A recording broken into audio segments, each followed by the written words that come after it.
Assalamualaikum warahmatullahi wabarakatuh. Selamat bertemu kembali anak-anakku kelas 8. Berbahagia sekali pada kesempatan ini Bu Indun bisa menemui kalian untuk kembali belajar bahasa Indonesia. Sebelumnya akan saya sampaikan beberapa hal.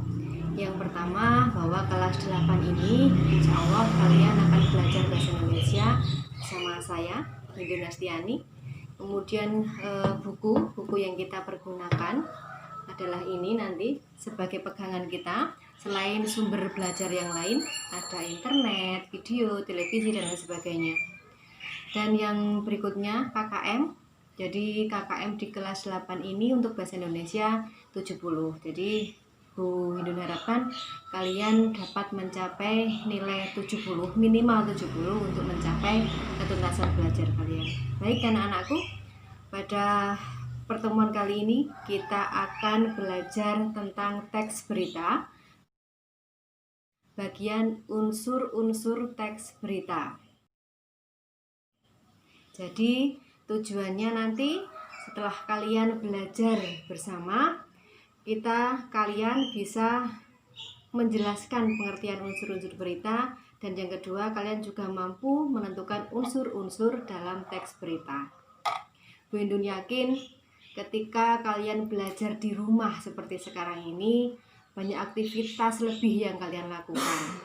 Misalnya saja kalian menonton televisi.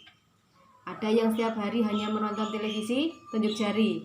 Iya, harus ada waktu untuk belajar meskipun boleh nonton televisi. Apa yang kalian tonton?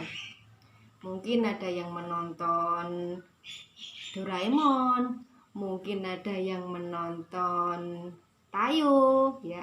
Tetapi saya pun percaya bahwa kalian juga sering menonton berita-berita di televisi. Ada yang pernah menonton Liputan 6 atau Lensa Indonesia atau Seputar Indonesia? Iya, itu adalah berita-berita yang disampaikan melalui media elektronik. Dalam hal ini adalah televisi. Banyak sekali berita yang dapat kita akses, antara lain dari teks-teks media cetak. Nah, sebenarnya apa yang dimaksud dengan teks berita itu? Ini bisa kalian baca di buku yang sudah Bu Guru share kemarin, ya. Jadi yang dimaksud dengan teks berita adalah sebuah teks yang berisi tentang segala peristiwa yang terjadi di dunia yang disebarkan melalui berbagai media seperti radio, televisi, internet, atau web maupun media yang lainnya. Nah, setelah kita mengetahui apa itu teks berita, sekarang kita akan belajar tentang unsur-unsur teks berita. Unsur-unsur teks berita. Sebenarnya teks berita itu bisa muncul karena ada unsur-unsur yang membangunnya. Nah, unsur-unsur inilah yang akan kita pelajari sekarang ini. Apa saja unsur-unsur teks berita? Ada yang sudah belajar? Iya, betul sekali. Saya menyingkatnya dengan adik Simba. Apa itu adik Simba? Apakah adiknya Simba? Bukan.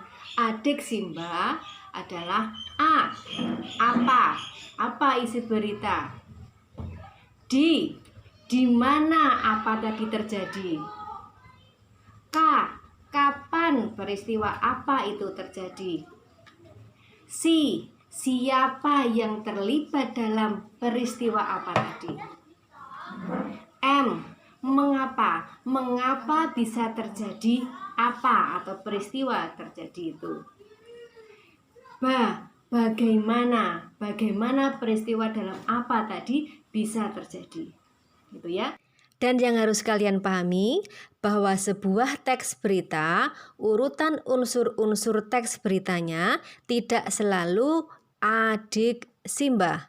Tapi bisa saja sebuah teks berita tersusun atas unsur-unsur Diak Simba atau Bamsi Kadi atau Diak Bamsi atau urutan yang lainnya.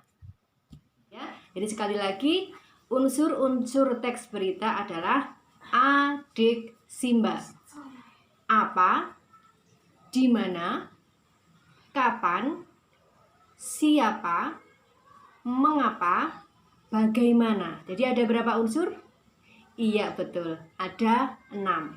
Baik, sekarang akan Bu Indun contohkan sebuah teks dan nanti kita analisis bersama-sama ya. Silahkan kalian pelajari teksnya, kalian baca dulu teksnya.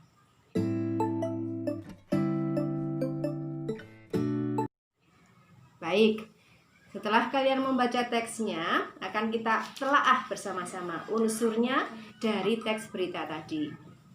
Yang pertama, dari berita yang kita baca tadi, unsur A, apa isi berita, itu adalah, ada yang bisa menjawab apa ayo? Iya betul. Apa isi berita? Isinya adalah tentang pelaksanaan operasi masker. Betul. Yang kedua, di mana? Di mana operasi masker dilaksanakan? Di mana? Iya, di Purbalingga, di antaranya Kecamatan Karangjambu dan Kecamatan Rembang. Dalam teks ada. Berikutnya, kapan?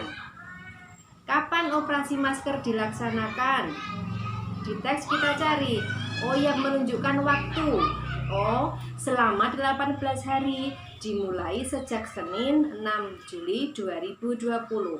Siapa? Ini siapa yang terlibat? Siapa yang melaksanakan operasi masker? Jawabannya apa? Iya betul, Satpol PP Kabupaten Purbalingga. Berikutnya unsur M, mengapa? Mengapa dilaksanakan operasi masker? Jawabannya apa? Ada yang bisa? Iya, mengapa dilaksanakan? Untuk mengedukasi dan mengingatkan masyarakat akan pentingnya menggunakan masker sebagai salah satu upaya mencegah penyebaran COVID-19. Di teks sudah ada, pasti ada karena ini adalah unsur berita. Dan yang terakhir anak-anak, unsur ba. Ba itu apa tadi? Bagaimana? Ya, bagaimana pelaksanaan operasi masker? Ada di teks jawabannya pasti. Ya, kita jawab. Bagaimana pelaksanaan operasi masker? Operasi masker dilakukan di titik-titik keramaian selama 1 jam. Mengapa ini 1 jam? Waktu kok masuk bagaimana? Karena ini bagian proses. Proses apa tadi? Bagaimana? Bukan waktu yang lain ya. Ya, berikutnya, dari hasil operasi masker tersebut, petugas mendapatkan kurang lebih 30 orang pelanggar.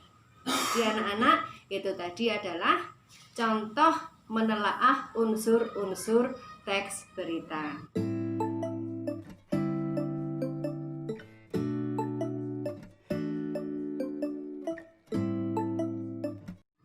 Nah, kalau kalian sudah paham, tugas berikutnya nanti adalah kalian bisa buka di menu tugas kelas yang ada di kelas Google Classroom kalian masing-masing. Ya, selamat belajar, selamat beraktivitas. Semoga kalian tetap sehat, jaga diri, jaga kesehatan, jangan lupa bahagia. Wassalamualaikum warahmatullahi wabarakatuh.